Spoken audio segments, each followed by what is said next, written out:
Good afternoon. I'm J. Lenora Bressler, and welcome to the June 11th, 2022 edition of the Bible Delight in the Details. Yesterday, Tristan and I went over to West Shore Plaza in Tampa, where we participated in the Michelangelo Sistine Chapel exhibition.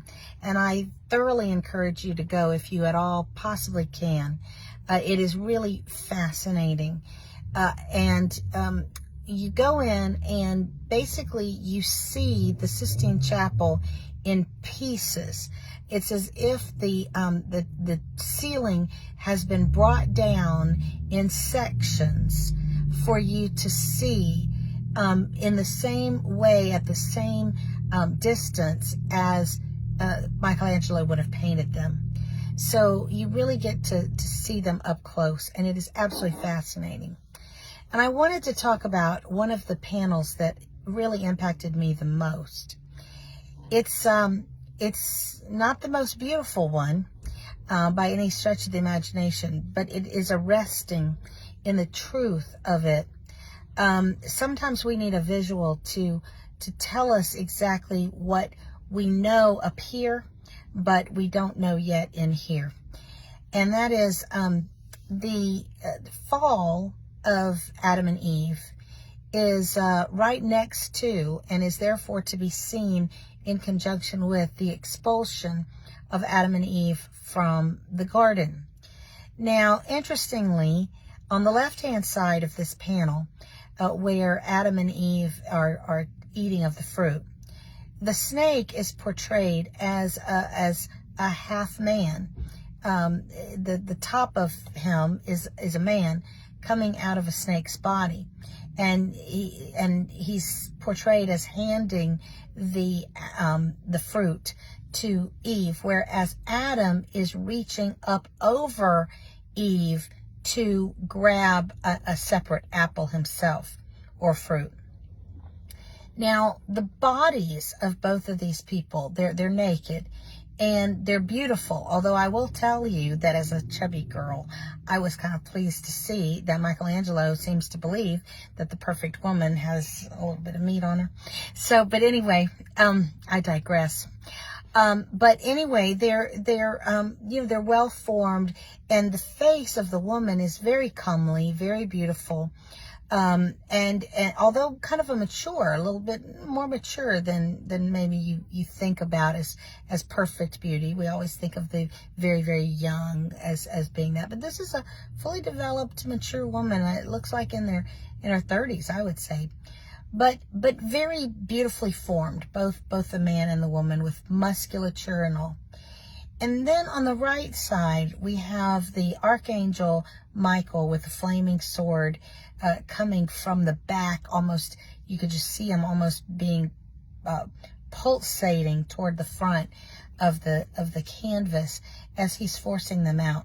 And what struck me just absolutely is that while the bodies were still okay, it wasn't like they were gross, they were a little more slack. You could see where it wasn't going to be as good. Their bodies were already starting to show a little bit of the impact of disintegrating. But more importantly, it was the faces. The faces, particularly of the woman. Oh, it was horrible. It was someone in just agony, and she looked already like she had been beaten down by a hard life. And I kept standing there looking at that, and I thought, this is the best physical representation of the effects of sin on human beings as I've ever seen.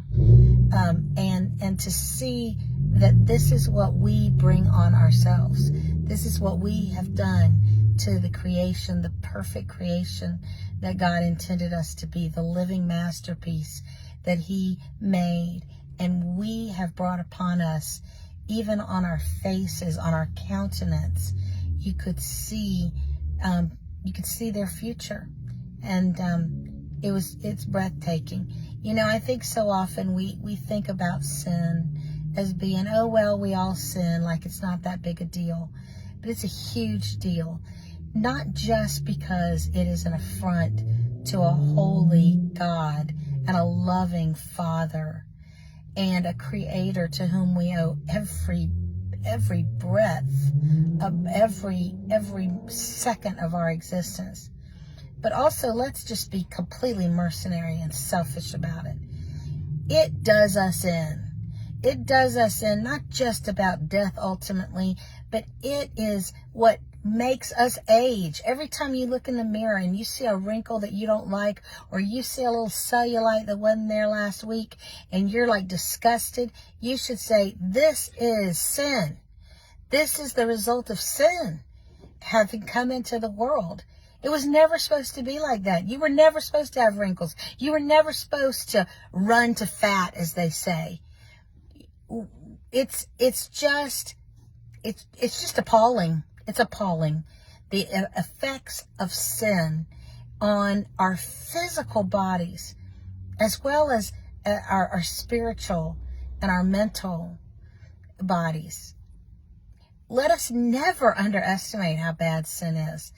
And let us try as best we can to avoid it and to get its effects out of us as soon as possible by asking immediately for repenting and asking for God's forgiveness and being so grateful that ultimately, although we will suffer the consequence of sin in this life, because we live in a fallen world, there will be a time when God will indeed make all things, including us, new again.